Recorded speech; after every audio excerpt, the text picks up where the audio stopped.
claro, aquela coisa da guerra, né, entre os patriotários, bolsomínios versus progressistas, começaram a surgir postagens em relação ao sul do país. O sul do país é bolsonarista, é mais desenvolvido, mais lindo, mais elegante. Por quê?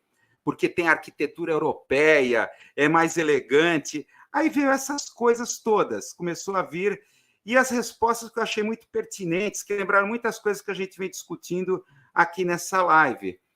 Na verdade, essas cidades do sul do Brasil, Gramado, etc., comparando com as cidades europeias, são cidades cenográficas. Então, a comparação que vocês estão vendo aqui, deixa eu abrir aqui a imagem para poder ver melhor, para descrever. Gramado, aqui essa foto aqui na parte superior à esquerda, de um lado, e uma cidade europeia alemã do outro. Percebe-se uma diferença de que as cidades aqui brasileiras do sul do país seguem uma característica cenográfica. A gente já falou em hiperrealismo, esse conceito baudrillardiano, pós-moderno, de hiperrealismo. O que é o hiperrealismo? É quando a realidade quer ficar parecida com a imagem. Tá? Uma das características da modernidade é que toda a história da arte de produção das imagens foram tentativas de tentar copiar, representar a realidade. O que vemos no pós-moderno é uma inversão dramática, eu diria, em que a realidade começa a querer copiar a imagem. É um processo de inversão. Então, temos aqui Gramado, são cidades cenográficas que imitam não as autênticas lá na Europa, e até é uma discussão se essas cidades na Europa são realmente autênticas, essa arquitetura, isso é outra questão. Mas, pelo menos aqui no Brasil, elas se baseiam nas representações midiáticas feitas da Europa, que copia para atrair turistas. Tá? O fenômeno pós-moderno do turismo é que o turista vai para locais turísticos com as fotos dos locais turísticos, os cartões postais. E ele quer confirmar aquilo que ele já viu nas fotos nos locais. Então, aqui, Gramado, o que é a parte para turistas, o que é a cidade real? Tá? Fora do centro comercial para turistas. Ali, na parte superior à esquerda, Campos do Jordão, tá? Campos do Jordão, bairro do Capivari, e ali a Campos do Jordão Real, dos trabalhadores que trabalham na região turística. E mesmo olhando para a Alemanha, o que domina, que vocês estão vendo, a Alemanha moderna, é essa estética Bauhaus. É a estética Bauhaus. Vocês estão vendo aqui na parte inferior à direita, é a estética Bauhaus. Tá? Essa estética tipo Natal, dos sonhos, de mundo de fantasia, de contos infantis, é um tipo de arquitetura que, mesmo lá na Europa, até pode-se falar, ela está muito baseada naquilo que a própria mídia já mostrou da Europa. Até você pode discutir até que ponto que aquelas cidades europeias, que também são atração turísticas, elas também são construídas cenograficamente. Então, teremos aqui no Brasil uma cópia da cópia. Lá na Europa, vamos dizer assim, a cópia original. Né? É claro que toda essa mudança de sensibilidade aqui do pós-moderno começou com o quê? Disneylândia. A gente já discutiu aqui em algum lugar na live que a Disneylândia é a primeira cidade pós-moderna ao lado de Las Vegas. É a primeira. O Walt Disney, na década de 50, teve um sonho louco, que para nós parece normal, a gente já nasceu vendo isso daqui. Mas quando o Walt Disney, lá na década de 50, falou que ele queria trazer para o mundo real Mickey Mouse, os seus desenhos animados, como se eles estivessem vivendo entre nós, muitos acharam que o Walt Disney era completamente louco. Não entenderam, porque a sensibilidade era outra, vamos dizer assim. O Walt Disney é um dos pioneiros da sensibilidade pós-moderna. Então, ele constrói uma cidade, a Disneylândia, depois lá na Califórnia, e depois mais Epcot Center, lá perto onde o Bolsonaro está. Está lá por ali, para aquela região.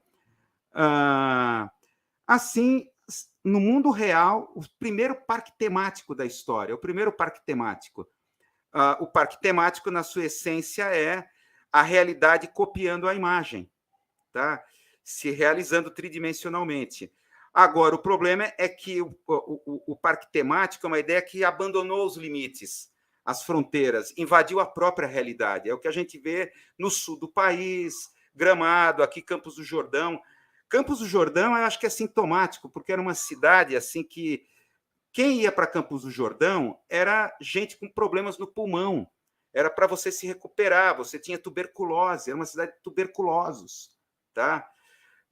E, de repente, virou a Suíça brasileira numa criação promocional, mercadológica, e criou-se uma cidade cenográfica para parecer a Suíça brasileira, pelo menos para a elite brasileira que conhece a Europa através de cartões postais,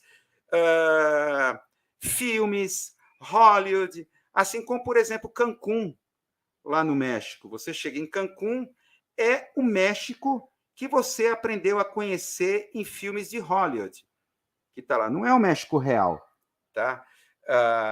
Então, essa questão então, essa coisa, então, o sul do país, então, essas postagens mais de patriotários, né? Porque é Europa, no Brasil, estamos à frente, cidades elegantes, avançadas, desenvolvidas, civilizadas, tá? Então, por isso que o Bolsonaro sempre ganha ali, mas cenográfico, fake, pastiche, como alguém colocou aqui na live. O Cristiano está relembrando o texto do Humberto Eco, que é um texto sobre a Disneylândia, né? Humberto Eco ele fala da Disneylândia em si mesma, né, como parque temático. Já o Baudrillard ele fala da própria disneyficação da realidade. O Baudrillard, em Simulacros e Simulações, ele já fala dessa sensibilidade que foi além das fronteiras dos parques temáticos e invadiu a própria realidade. Então, você tem uma realidade disneyficada. Então, o conceito que a gente fala muito de canastrice na política é essa questão da hiperrealidade invadindo a própria política. Tá? Então, você vê essa coisa da atuação canastrona de políticos e acontecimentos políticos, como o caso dessa bomba de Brasília, né? O cara que queria fazer um blackout no aeroporto colocando uma bomba num poste. Pelo amor de Deus. Então, é muito essa coisa da difuso terror, coisa difusa, coisa meio cinematográfica, hollywoodiana. Imagina, vai apagar um aeroporto internacional, dar um puta blackout porque explodiu um poste. Sei lá, aleatório. Vou escolher um poste. Acho que não achou o poste e resolveu botar no caminhão-tanque, né? Então, olha, esse é o outro comentário aleatório aqui, essa coisa da hiperrealidade, né? É claro, olha, só para fechar esse ponto, a gente pode achar que essa discussão da hiperrealidade é uma mera questão estética, tá? Mas não é, entra